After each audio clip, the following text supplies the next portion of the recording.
I think even while we talk about the implementation of the Constitution, Katiba at 16 today, the greatest failure, or rather concern that has been there for a very long time, has been when it comes to public participation, because public participation has remained being, in terms of looking at the quality of this participation and what that actually really means. Because when you talk about, say, it is a finance bill, for instance, that is yet to be passed to become an act of parliament, how do you measure public participation that would make sense, especially when you look at the population that is 55 or so million Kenyans? So in that area then, Wakili, what do you reckon are some of the gaps that we see today when it comes to public participation and in fact having meaningful public participation that represents the views of Wananchi?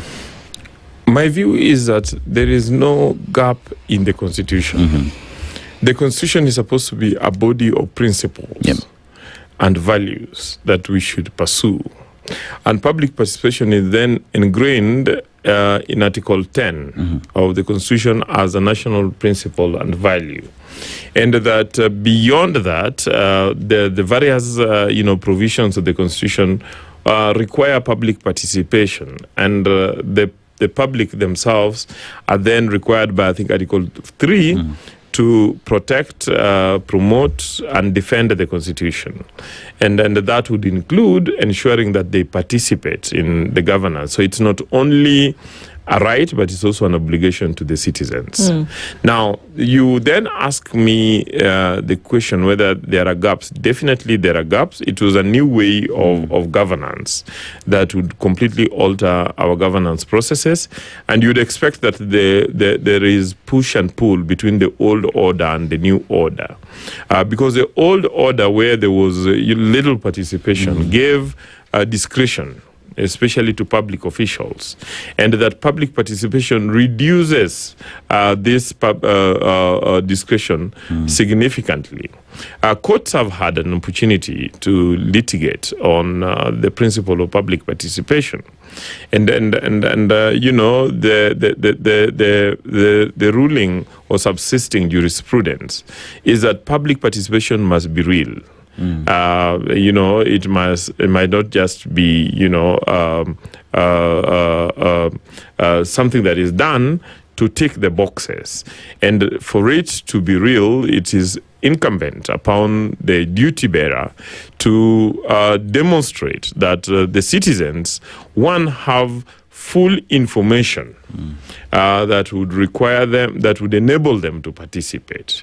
For instance, if you are talking about the issue of public lighting, which is a constitutional issue I'm dealing with in court over Kisumu County. It is important to let the people know that, one, they have a right to public lighting in the streets and in the markets, and two, that there is, the county has a mandate and is actually budgeting for it, and how much it is, and the procurement process, ensuring that the procurement process is transparent, and so on and so forth, and then give people, opportunity to give feedback, and also feedback to the public on exactly what decision makers do. Because public participation does not mean that every opinion that is collected from the public meetings or from the media would then be carried into decisions.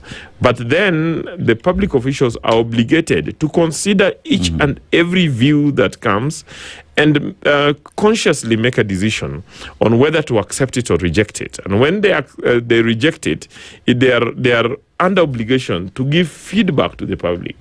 That you gave us 10 views, we accepted 6, we rejected 4, and the reason why we rejected these 4 is because of 1, 2, 3.